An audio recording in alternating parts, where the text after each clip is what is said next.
to ask out loud. It's bend or break. Well, how much can anyone take?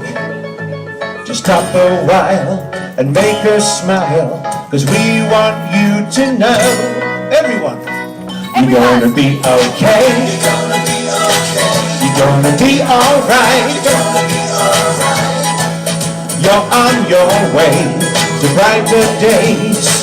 You're gonna be alright. You're gonna be okay. You're gonna be okay. You're gonna be alright. You're gonna be alright. We're here for you to help you through. You're gonna be alright.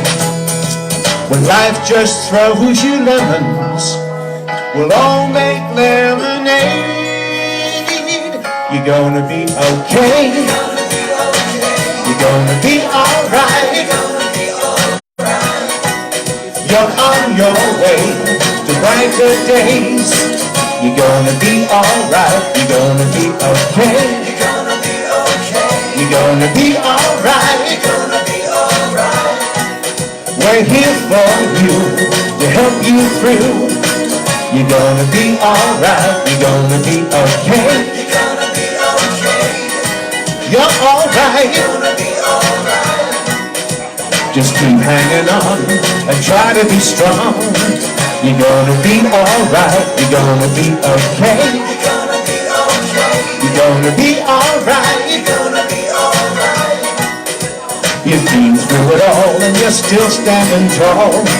You're gonna be alright. You're gonna be okay. You're gonna be okay. You're gonna be alright. You're gonna be alright. Just close your eyes and look to the skies. You're gonna be alright. Oh, you sang that beautifully. Give yourselves a round of applause.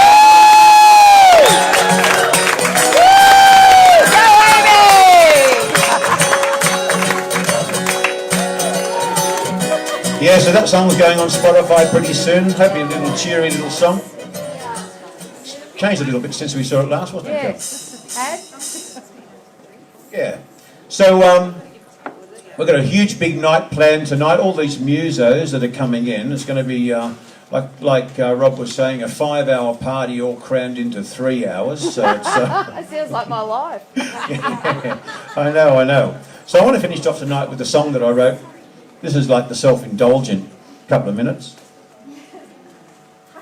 But my latest single on Spotify, it's called Big Man Joe. And remember that guy, Malcolm Naden, who was hiding in the bush? Yes. Remember him? Yes. Well, it was kind of based on that. And of course, my wife sort of is a real girly girl. And whenever there's a man job to be done around the house, she always calls me Big Man Joe. So it was like a bit of a combination of, it's a Big Man Joe job. So it was kind of like that. And I finally finished this song after writing it for about 10 years. The only country song I've ever done. And so I hope you like it. Oh, and also tonight, I've just brought out an album that's 35 years of my songwriting. From my first single that was on KOFM in 1987. Yeah, it got number 16 on the charts. And I said to them, well, are you pushing it? They said, no, we're not. So, wonderful. The Princess Diana tribute that I wrote all those years ago, you know, Shine Your Light, that came out. And plus, lots of other songs that I've done over the years, some really good rock songs and so forth. If you'd like a copy of this, normally I sell it for $20, but if you would like a copy, you can have a copy for $10. There you are, 12 original songs. Bargain. Awesome. And if you think that's a cheap plug, I'll be wearing the sandwich bought in the car park as you're leaving tonight. Anyway, this song's called Big Man Joe. Oh, okay, so that was fine. I've got $10 in my pocket, right? Oh, you can buy one. Well, you got one?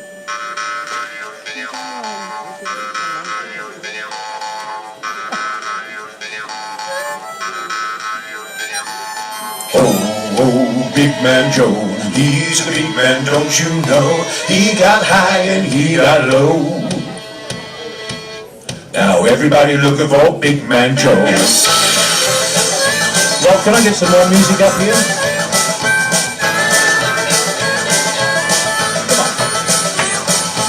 Here's the story about Big Man Joe. He's a big man, don't you know? Caused some trouble in Newcastle. Now everybody looking for Big Man Joe.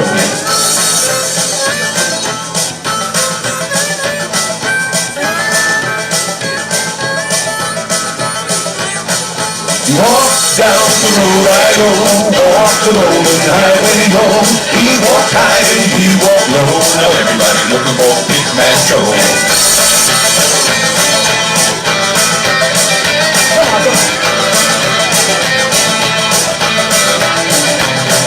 He met a girl called Jonah-yo, drinking, talking, don't you know?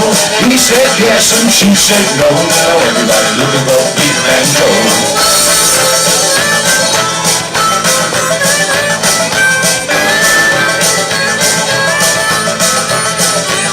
So flies in the garden, shoo, shoo, shoo.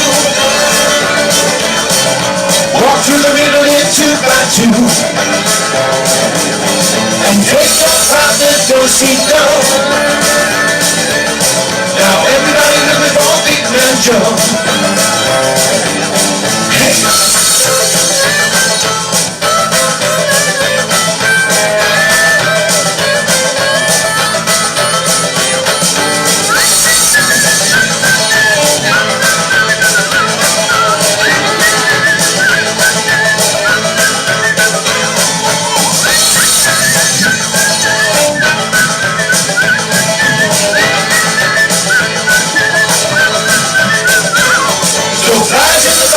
Shoo, shoo, shoo.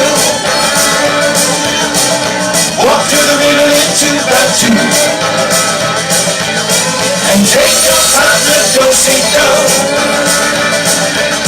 Now everybody looking for Big Man Joe. Hey.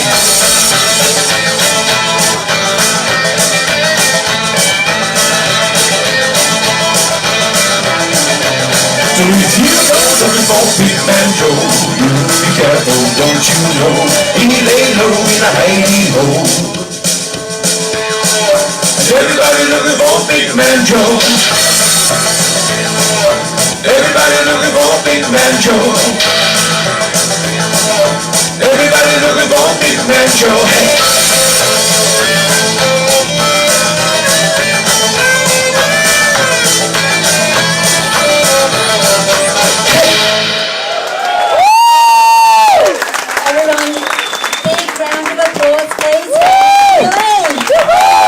Thank you, everyone. I hope you have a fantastic night tonight for Kellie's big night. So, what a great way to open it. Thank you, Andy. thank you. Enjoy the rest of your night. Fantastic. Make sure you get his CD before the end of the night.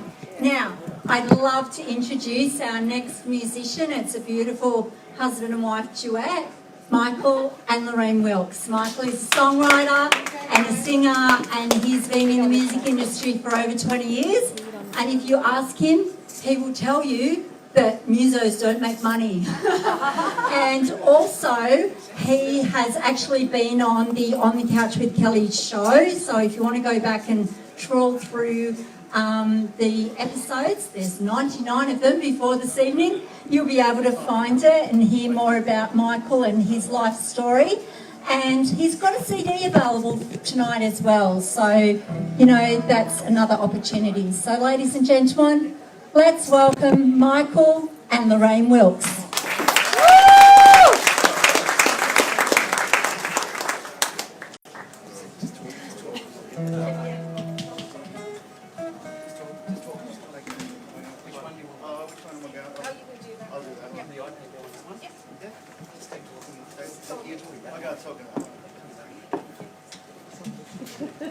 Hello. Technical issues. This is a song that I wrote going through some tough times, and Kellie and I had a heart-to-heart on Kellie on the couch about men, domestic violence, and in which, you know, I do stuff with Survivors R Us and donate my time, and they're doing amazing work.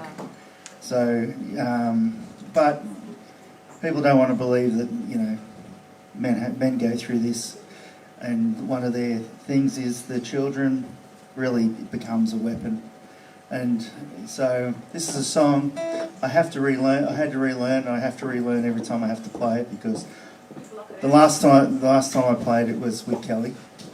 So forgive me if I make a mistake, because I will. Because this is my story, and this is, as I found out, many people's story. And it wasn't gender based. It's not men or women. It's just, yeah, exactly. It's wrong regardless.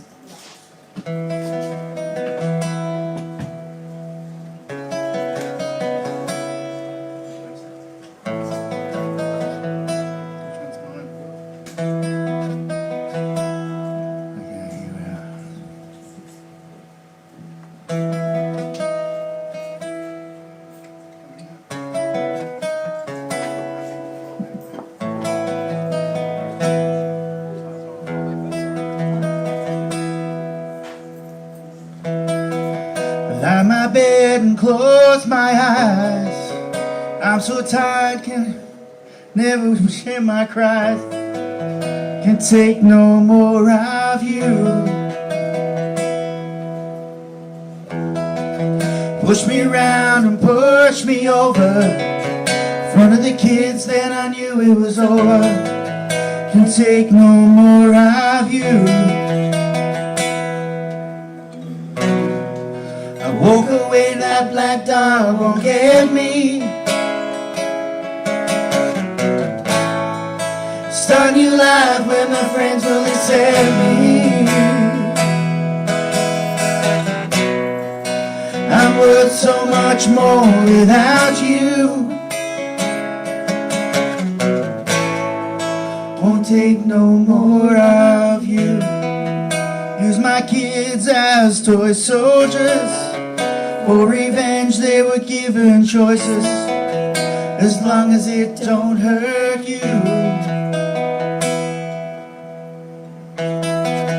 No one believes me, can't see the bruises. You make me feel small and useless. I feel a fool, what can I do? Can't sleep, can't stay awake. Wish my pain will go, my end will take. Can't take no more of you. Walk away, that black dog won't get me. Start new life where my friends will accept me. I'm worth so much more without you. Won't take no more of you. Friends pushed away, they've lost my number. Family's gone, it's torn asunder. No home, take my money too. Nothing left, nothing to lose. You never change even though you promised to. Won't take no more of you. Walk away, that black dog won't get me. Start new life where my friends will accept me. I'm worth so much more without you. Won't take no more of you. Won't take no more of you. Won't take no more of you. Won't take no more of you. Thank you. As you can see, I don't play it very often.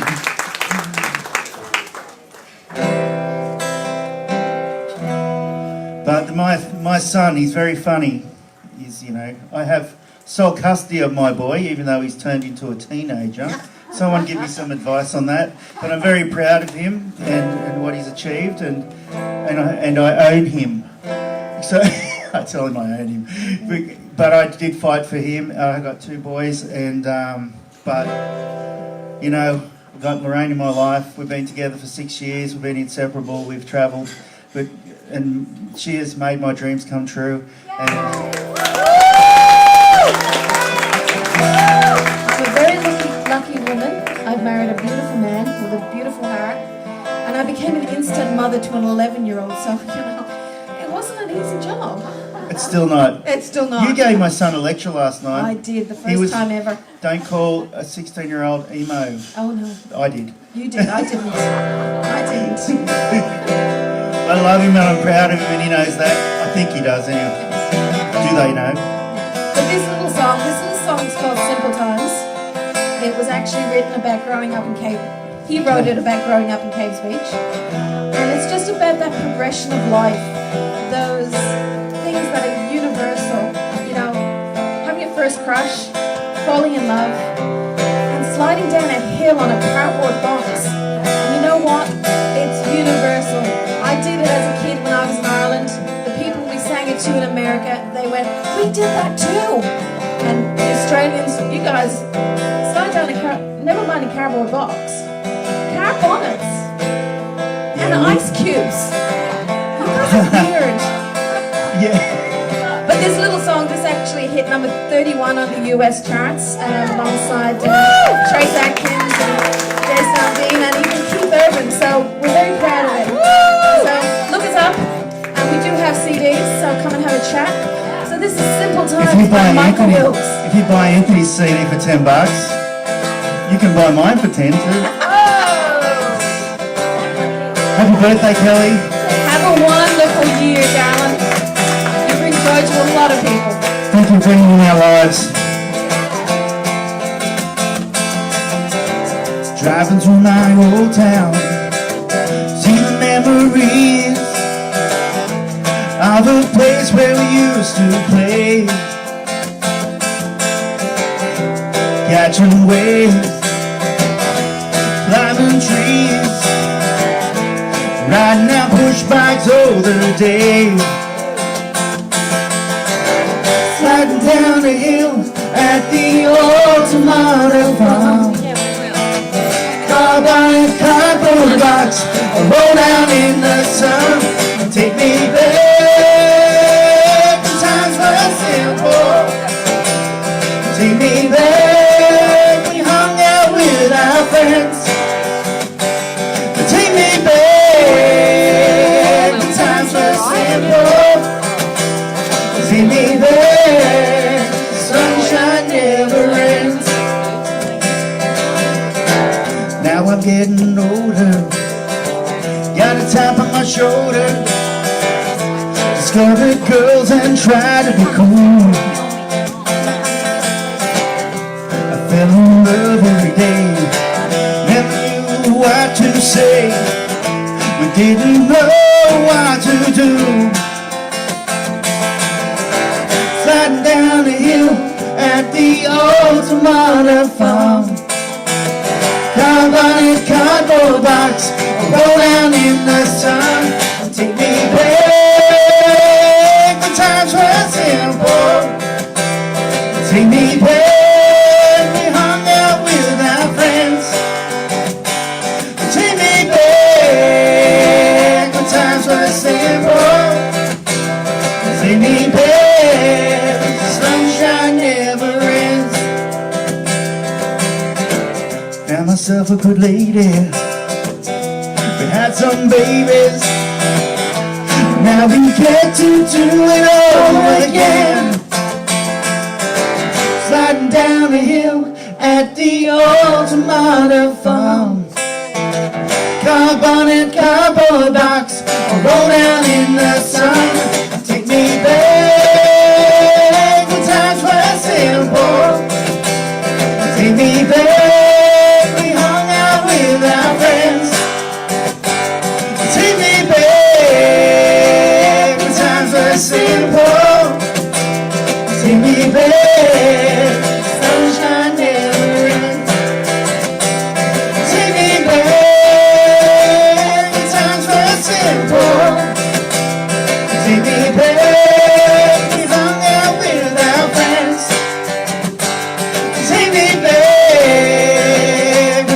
never simple. Take me back, the sunshine never ends. Ladies and gentlemen, help me thank the beautiful Michael and Lorraine Wilkes. Now, you know, I actually was on the Couch Kellie program once. I can tell you the exact date actually. It was the 4th of October 2 years ago, and I spoke about my journey with domestic and family violence and abuse. And my dad actually suicided because of abuse and violence at the hands of my mother.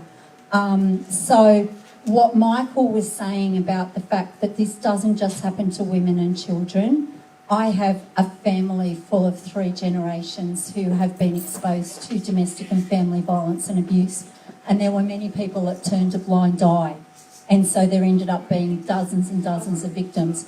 And those of you who know me know that I'm an advocate for saying no to violence of all forms. Okay? Thanks. So, you know, let's support our men as well as the women and children in our community. And let's all be strong and stand up and say no, that is not acceptable. Do no harm, show no fear. Okay. On your Cherie. Thanks, Denton. Great message. God love you. Okay, so now this is why we're all here. This is the sweet spot of the day. And so I'd like to ask Jai to come and get his mum, Kellie the Queen. Kellie is the queen of the event tonight. And yeah, come on, Jai and Kellie. So here's your step love. So I'm going to share a few words about my friendship with Kellie. Kellie and I have a cone of silence. It always remains down around us. Sometimes we let ourselves out of the door, but we never actually, you know, expose what's in the cone of silence. But when I first met Kellie, she was recommended to me when I was working in the corporate world and by a mutual business contact. And he said, I reckon you 2 girls are going to get on really well. And we did, right from the outset. And I can tell you, our friendship has grown and it has dwindled and it has grown and it's expanded. And yeah, we've had lumps and bumps and ups and downs and we've been on the merry-go-round together and at times we've thrown each other off. But I guess, you know, and some people, like, at times we're like peas in a pod. And at other times, we're like opposites attract. And Kellie is the great creative thinker, and I'm the details person. So we spend our FOV weekends together, and we work. We get our heads down, our bums up, in our PJs, and we work. And we work on things like On the Couch with Kellie, a program that we're working on at the moment for people who are experiencing drought out on the land, and oh look, so many other things that we actually get up to and we bring it all to fruition. So it was really quite a daunting opportunity for me to be the MC here tonight because she's one of my closest friends and I love her dearly. I would die for this woman. And I don't say that lightly, I would, and I didn't want to let her down, you know, so sometimes we jump into that fear and say, no, I don't want to do it. And I know that tonight Kellie is really opening her heart up, and so Jai's just going to explore a little bit about why Mum's here, right, and about her life. And then we're actually going to go into question time, and I just want to add a caveat to that. We do not have enough time for everyone's questions to be answered, and I believe there's one in there that's asking Kellie about what's your favourite sexual position? Probably, I would say that her son Jai is not going to ask her that question, and none of us would expect Kellie to respond. Okay, so we will be vetting the questions as well. Yeah. Paris, your question. Oh, okay. Yep. Don't ask the question now. Bring it over here, Rosalind. Okay, so now, ladies and gentlemen, we're filming, so I would ask you please now just to remain quiet as I hand over to Jai for a little bit about Kellie's personal story. Thank you. Oh no. I wasn't nervous, but I am now. Good evening. How's everyone going? Good day. It's good. Can everyone hear me? Yes, fantastic. Firstly, happy birthday, Mum.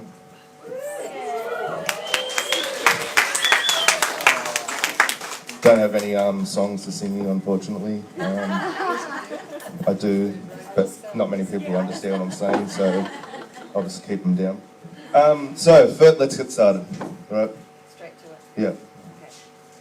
People usually have a 60th birthday. Why a 59th?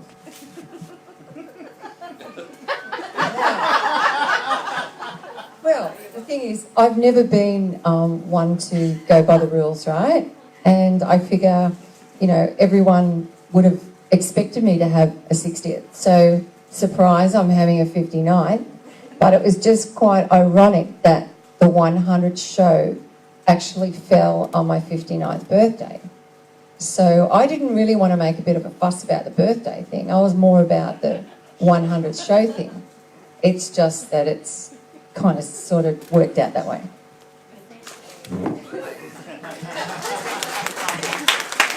Good enough answer? Everyone happy with that? Okay, good.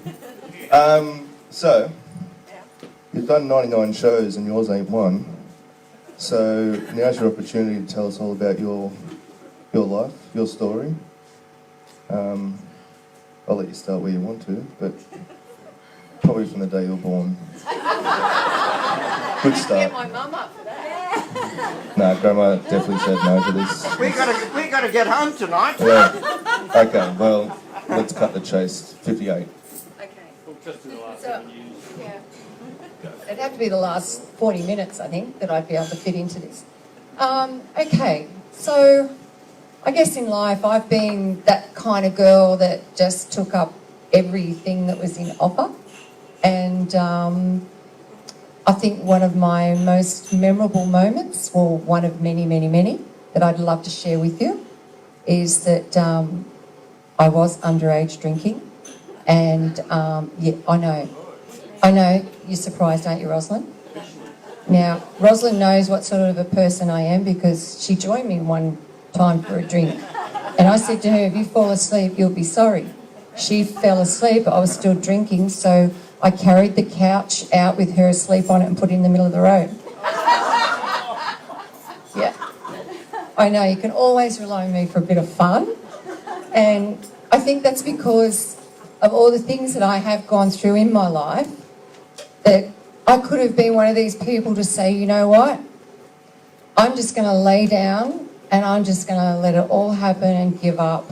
But you know what, I chose not to give up and I chose to just take it on and just keep going and try and be someone and something in my life to say that I did get through it and you can do that too. So I'll just tell you a memory, and that was, as I said, underage drinking at the Marble Bar in Sydney.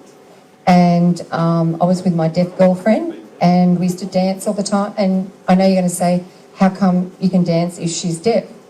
But my beautiful friend Kim, who can't be here tonight, she danced to she feels the beat on the floor. So we used to be always out dancing. So this night we're sitting there and there was a gentleman that walked past a table of 2 African people. And he'd passed a remark as to say, well, you know what, you need to get back to your own country. Well, you know, when things like that happen, I can't help myself. I've just got to do something. That's just like me. You know, most people would just sit there, walk away and say, you know, like, but not me. And that's kind of like why my life leads to where it leads to at times, because I can't help myself. So I had to stand up and say to this person, you know, you need to stop that. And it turned into a really big kerfuffle. And security came and they ended up carrying this guy out. And in the meantime, I spoke to these two people and they said, well, do you think we could just catch up and have lunch one time or something? I said, yeah, great. Now, we didn't have mobiles in those days, so it was like home phone number, there you go. Well, it turned out that he informed his father of what I'd done and he invited me to come to Africa. And I was 17 years old. And I thought it was a great idea. And, yeah. And I really had no idea who this guy's father was. But he was a politician. And he wanted to invite me over to thank me for doing what I did for his son. And I thought that was pretty cool. And, yeah. So off I went to Africa. Now, I had no money, no passport. I didn't have injections or anything like that. I just thought, well, you know, okay, I'll go. So this was on the Thursday and we left on the Saturday. And we drove a big, bright orange Charger down to the consulate and slept in the Charger and got out the Nigerian embassy and they organised a passport for me. Oh, that was pretty cool. And in the meantime, I'd been to visit my mum in hospital who was coming out of anaesthetic and I said, Mum, I'm off to Africa. Well, she said, well, your money's on the sideboard. She thought I was talking about when I was little and she used to tie our money in a handkerchief and all that sort of stuff. I'm going, no, I'm going to Africa. But the thing was, I always learnt to sign my mother's name, right? And I noticed that my mother had a checkbook. And I was pretty good at signing her name because all the sick days and everything I'd had up at school, she had no idea. I'd already signed for it and, you know, I had a pretty good life. And, yeah, well, you know. So off I went to Africa for 10 days, I told Mum. And Mum was going like, she didn't know what was happening because she's coming out of anaesthetic. So I told the nurse, I said, can you just tell my mum that I'm off to Africa for 10 days and that I actually took a cheque? And she goes, what? I said, yeah, don't worry, I've got to run because the Charger's waiting for me. So off I go, get in the Charger and end up going to Africa. Well, my mum got a bit worried when I didn't return after 3 months. And she thought I'd been sold into the white slave market. And so she made attempts to get me out of Africa. Sounds like a good name for a movie. So, yeah. So anyway, I eventually came home. But I used to run off every week because there was only one plane a week that went. So I'd run into the jungle, so I'd miss the plane. And then they put security on. Then I'd bribe the security guys. And then they tightened the security and actually put me in a locker room till I got on the plane. So here I am today, and thankfully I did get back here because here I am now. So, you know, hallelujah.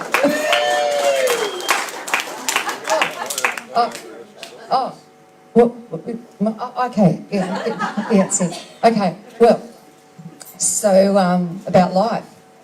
Well, I guess, you know, I've lived through quite a few tragedies, but I guess that's what made me so full of empathy for others that live through so much in their own lives. And I totally get it. And I totally understand how each and every person I've had on the show has been through what they've been through. And, you know, it was about me understanding that. And I figure when you've been through so many things yourself, you can, you know, you just get it with them and people open up to you. And I don't know how it happens. I could be sitting on a chair outside this club and someone will sit next to me. Well, actually tonight, the Uber driver, he didn't even know anything about the show, but now I'm going to interview him in the new year. So, you know, it just happens. People just come to me. I don't know how it happens, but I've probably got about 70 people for next year lined up. So it's the red hair. Well, that's what they said in Africa. I mean, in India. Oh, gosh. See, I don't even know which country I'm in. So, yeah, I guess, you know, like, I remember once where I was really sick. I've had a lot of sickness in my life and very close to transplants. And I was very sick this one time. And I remember saying to my kids, they're only little, that, you know, if I get through this one, I'm going to give back to my community. And I remember sitting down on the bed, and I saw the Star newspaper, and in it was an ad for a group of psychologists. And I looked at the ad and looked down, and I thought, what's that? They're advertising everything that they have the expertise in. And every single thing on that list I had been through myself. And I don't even know what possessed me to this day, but I rang them. And I said, hi, I'm Kellie Mann, you don't know me, but I've just seen the ad in the newspaper and everything that you've advertised I've been through, and I really feel that your company needs me. And they said, right. Well, it just so happens to be today the owner is here from Taree and he's never in Newcastle, so I'll put him on and he can deal with it. And I said, okay. So I said, hi. He introduced himself, Peter. And I said, look, Peter, I've just looked at your ad. He didn't even know what the ad was that I was talking about. He, even now to this day, says that there was never an ad put in there. And he basically just said, well, why don't you come in and see me? And I said, all right, well, how about if I just bring some stuff with me, like about me, like newspaper clippings and stuff like that? He said, great. And so off I went the next day, and I remember it was like a movie scene. He took me to this office. I had a big manila folder, and I went to put the manila folder down on the table, and it just slid across the table with all the stuff there. And I said, that's me, that's my life. He said, well, you know what? I don't know what you're going to do, but I don't even know what job I'm going to give you. But I said, but your company needs me. And he said, yeah, we do, but I've got no idea what you're going to be doing. Will this office do you, and will that computer do you? I said, I don't even know how to use a computer, so don't even bother turning that on. So I'll work out what's going to happen. So then on the Monday I started, off I went into the office, which was in this beautiful office in Derby Street, right where the headphones are now, everybody that's a local. And I'm sitting there, he's giving me the front office, and I'm working with these group of psychologists. And I'm looking out the window, I'm thinking, this is so unbelievable. But I've got no idea what the job is. And neither did the owner, so what do I do now? Okay, I'll ring a girlfriend up and see what she's doing for lunch. So I ring this girl up, I say, right, what are you doing for lunch? She said, oh, I've actually brought my lunch with me. And I said, well, bring it over to my office and we can sit in my lunchroom. She goes, what office? I said, oh, it's my new job and I've got a lunchroom, so bring it over and we'll just sit in there. So then I sat down with her, I said, you know what? How about next week you come for lunch again, but you have to bring someone with you that I don't know. She said, rightio. And I said, and then every week someone's got to bring someone else that I don't know. We soon filled the lunchroom up. We filled other venues up till we were almost 100 strong. And we networked the crap out of our businesses. Everyone that got so much success. That's when I'd met Shireen. And then I just stood there and said to everyone, well, since everyone's been doing incredible business, how about now we start giving back to community? So I formed Hugs, which was my charity for 11 years. And I gave back to community. And that's exactly what I said I was going to do if I got through what I went through. So, you know, I've had some pretty rough situations in my life. And, you know, all I can say to everybody is that, you know, you cry because you need to cry. You know, that's okay. Go and talk to someone about it. But know that you are going to be okay. And know that just don't give up no matter what in life. I mean, some pretty incredible, amazing people sitting right before me right now, you know, that have been on my show. And you guys have actually inspired me to keep going. You know, and I think about you all the time. I've not just looked at you as someone that I've interviewed. You're now a part of my family, you know, and there's all these beautiful people. You know, I don't even know what else to say. I could just go on, but, you know.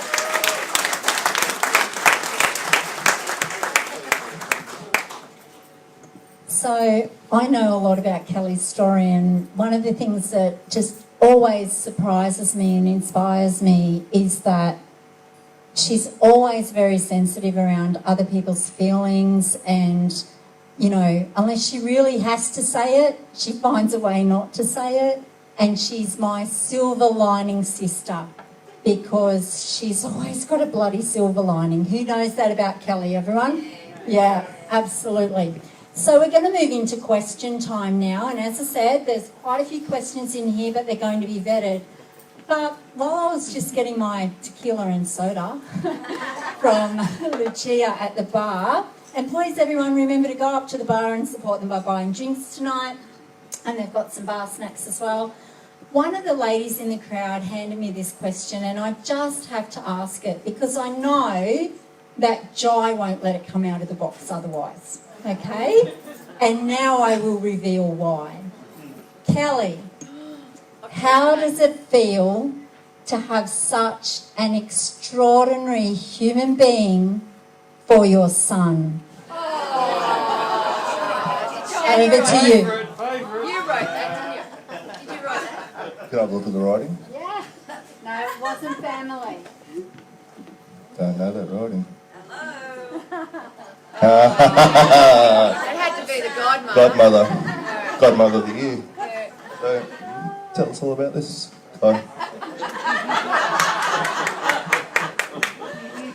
Okay.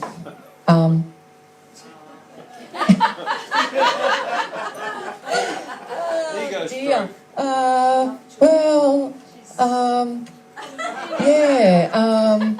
I figure you, extraordinary human being, extraordinary human being, well, you are, Jai. You certainly are. And I'm one hell of a lucky mum to have you as my son.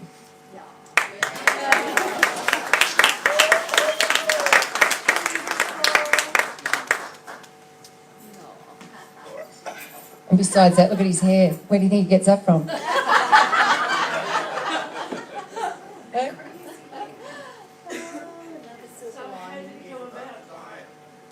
How did he come about?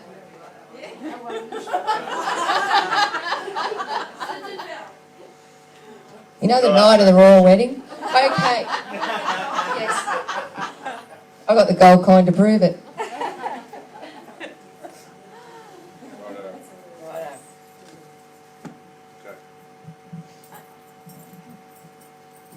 This one says, Dear daughter, what was your experience at Taronga Park Zoo?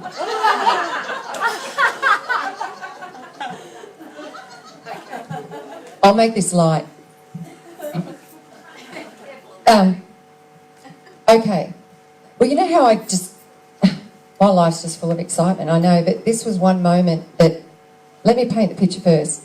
So we've got a Kingswood station wagon, and, you know, the seats go forward and all the kids all usually lay in the back of the car with the window down, and it was then that all the highway was being built, so there's blasting and stuff like that, and sometimes you'd get stuck on the freeway there for a while. So we'd go down to Taronga Park Zoo and with my cousins, so there'd be 6 of us, 5 girls, 1 boy, and we'd all be laying on the back seat, and Mum and Auntie Helen be driving and chatting, and they packed lunch and whatever, and it was a stinking hot day, and we get to Taronga Park Zoo, and how old do you think I was, Mum?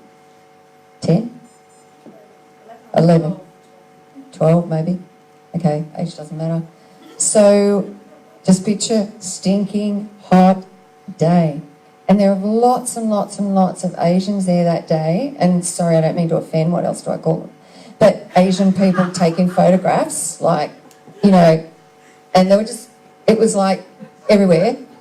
So I'm standing there and I said, oh, look, Mum, there's a rhinoceros. Oh, how exciting. So I go right up to the cage and I'm just looking at it like that, and it goes, walks up, turns around, backs back. Yes, and it did all over me. And let me tell you, can I say that it was white fluid, not what we're thinking?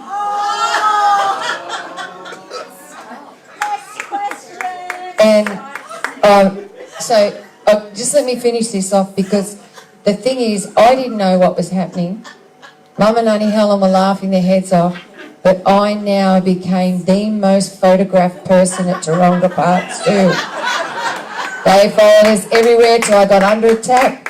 And the worst part was that I had to sit in the back of the car with my cousins in the stinking heat all the way home. So, couldn't have happened to anybody else, could it? And I still don't know why I was so attractive to a rhinoceros. Seriously, who could say that? Is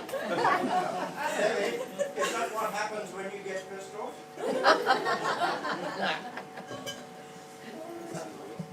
Oh, it's a good one. It's a bad one, eh? This one says, how many grandchildren do you have? And can you name them in order of birth?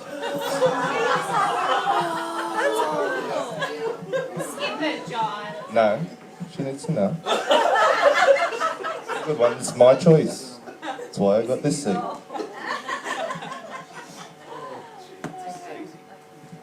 Yeah, I know. But, Just say no. yeah, 2, 4, 6. Yeah. So, and Don't get them wrong. And their names. In full. Yeah, you have Names. to, Who's the fact checker? oh, okay. Running out of time. Atticus, I didn't get the 5 minutes. J. Raj,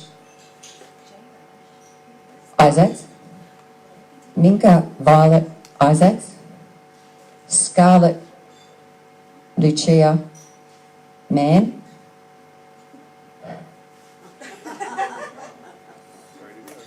Zion Rocky Rapici. It's the tricky one because there's only a week between these two.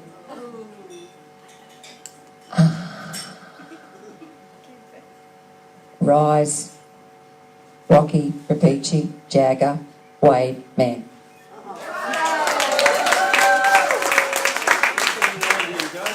Well done. I don't know if it's right or not, but well done. The answers aren't on here, it's just a question. This next question, okay. If you could relive any one experience in your life without changing a thing, which experience would you choose?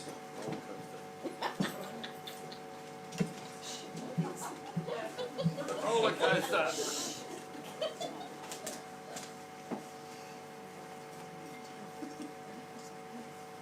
Okay, I loved Africa, but I loved India even more. And I think my recent trip to India was one of the most memorable trips I've ever had in my life.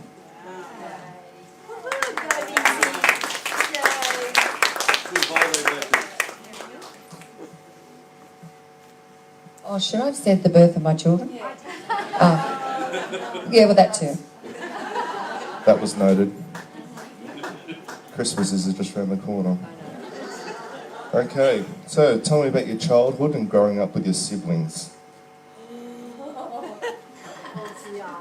Oh dear. Thank God Kayleen's not here.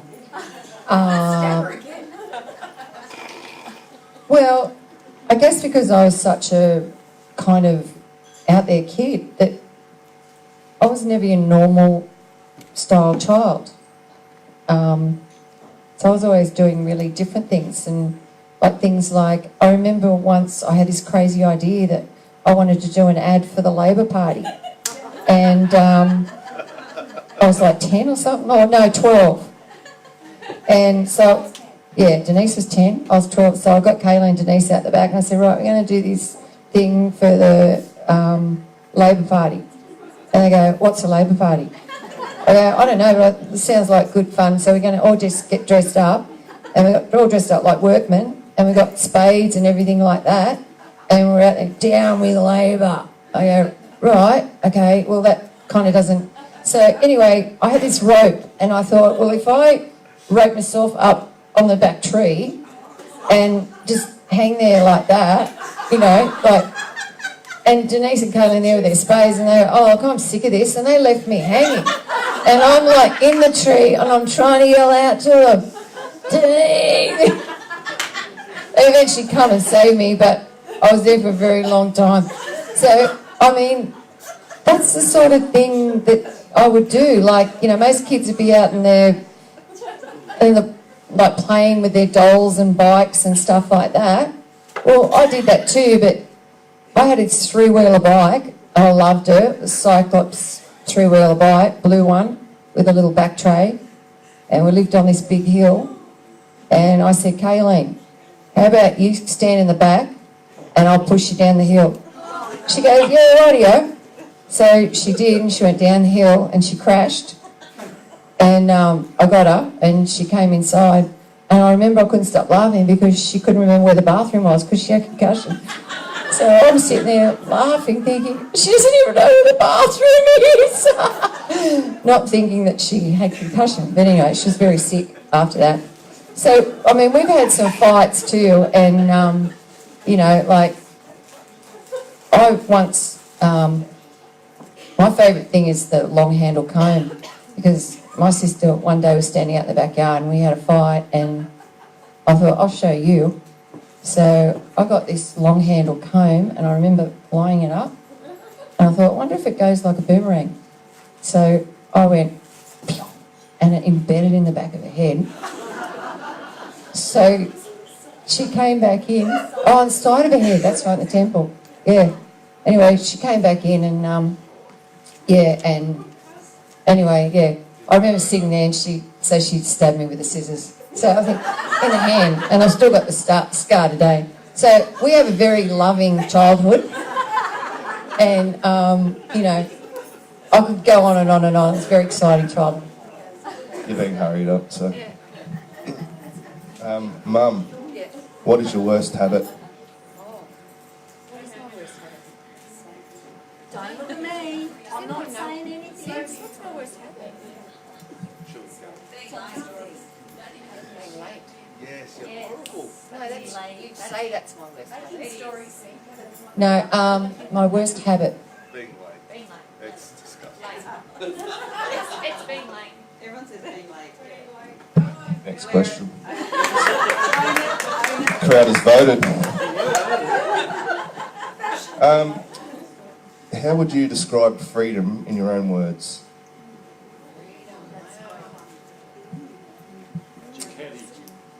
And you know what? Yeah, freedom is being on the back of a Ducati. No, really. Freedom. Yeah, that is freedom. Like the smells and the hat hair, the helmet hair. No, freedom to me is about, all jokes aside, freedom to me is about being able to do what you want to do whenever you want to do it. Being able to say what you want to say when you want to say it. And I think, you know, people stand in judgment of you being you. They're not meant to be with you anyway. So I believe that freedom is about just being you, being yourself, and not afraid to show people that you are who you are.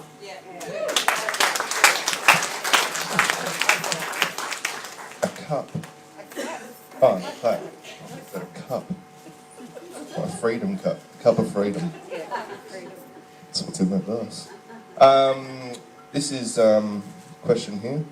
What is the worst job you've ever had?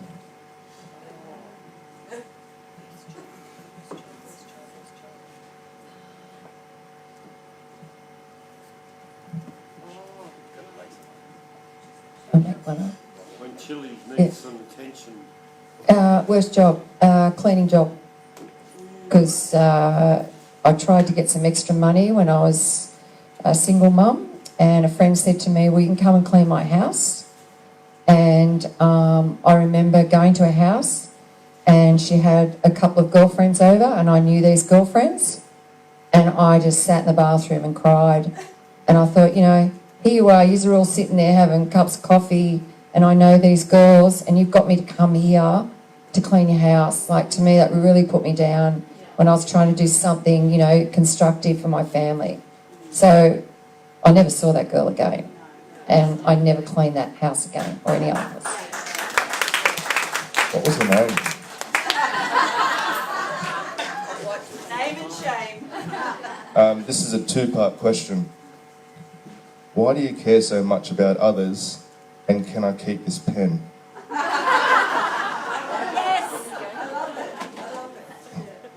Why do you care so much about others, and can I keep this pen?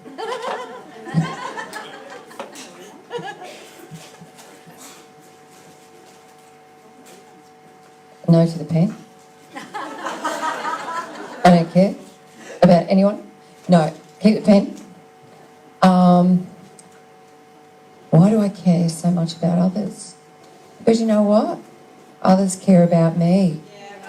You know, like, I've got beautiful, caring people in my life, and you're all here. There's so many more, like, and it's a real, beautiful, heartfelt thing that I feel with the people that I choose to have in my life, and I do choose to have them, and you are all included in that.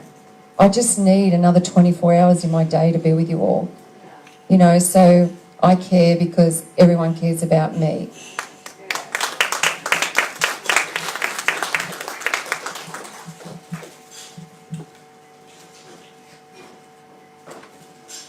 This one is, there's a great photo of you in a phone box on your website.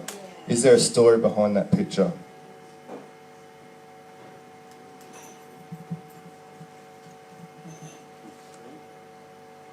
Okay. Yeah, there is a story about that. And I think it coincides with why I chose the colour that I did for my logo. Because I was sexually abused once, and that's the colour I was wearing, and couldn't handle it, and had a lot of help throughout the years. And saw a psychologist once, and she said, well, one thing that I'm going to make is that in your life, that colour, you're going to learn that will bring you joy. And that's why everything that I have now, and that's what I'm doing on the couch with Kellie, and that's why I use that colour. So that was a real, like, when I put the whole show together, I thought, I've got to do that. This is about me now, like saying, I'm going to make something positive about that situation.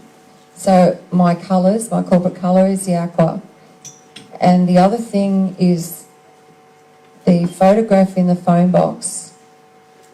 That was a situation that I was held captive as a hostage when I was a young woman, and for a whole weekend, and it wasn't a very good thing. And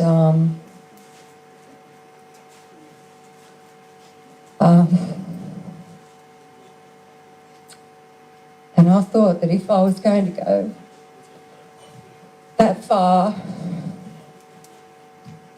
that when this situation happened and I actually got away from this man, that I ran and found a phone box. And again, the strange part about this is it was the phone box in Derby Street that I ran to, and I rang the police or emergency or something, I don't know, because straight after that, like, I went into shock. And it turned out that the federal police actually made contact with me. We spent a lot of hours talking and doing reports and everything. And it turned out that this man was an escapee from Romania and had murdered 5 women. And they thought that I was so incredibly lucky that I was still alive, and that if I went to court, that he would hunt me down. And they decided to not have me as a witness because they had all the proof that they needed to lock him away. And that was my thing. I thought, well, I've got to get the colour up there. And that photo is about me empowering myself to go on and to help people, and just not to give up, and don't let anything like that torture you.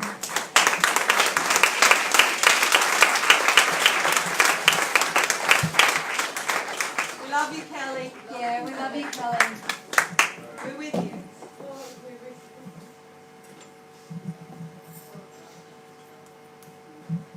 Okay. All right, this will be the last question. Ever. What inspired you to start interviewing people on the couch and recording it? Well, I guess it's like the, I guess it's like the job, you know, with the psychologist. I guess it's like the trip to Africa.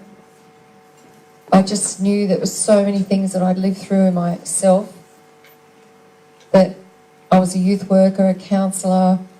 I'd worked in the field with people that, as a caseworker, that had lived through horrendous things, and I always knew that when a young person sat down to me and said, oh, you know, this and this and this happened and you wouldn't understand. And you know what, I was able to say, I do understand. It happened to me. And I knew that there was a great connection between me and that person from then. So I knew that when someone has actually been through a situation and you talk to them about it, that there is that instant connection. And I thought that if people got on and told their story and there was someone at home, just one person I felt, that would see that story and perhaps they were going through a similar thing themselves or knew of someone that did, that they would go and get help and talk to someone. And there's been many, many, many people since I started the show that have gone and got help or that have told their story that have never been able to tell it before. So that was all about giving people the opportunity to get their story out there in order to help others at home that have done nothing about their own situation. Does that answer the question?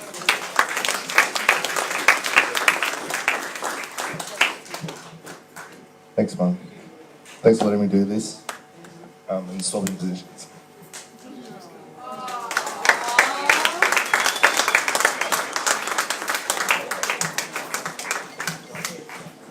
Well, don't we have a really brave leader amongst us? You know, Kellie's really put herself out there in terms of, you know, being on the couch and interviewing and then putting herself out here today. And as I said, we'd have some fun and we'd have some laughter and we'd see rawness and vulnerability. And the reason why I wore mascara today was because I knew that I would want to cry for my beautiful friend and sister here, and it's the only thing that has actually stopped me from doing it, but I saw many of you wiping your eyes. So Kellie, we're with you.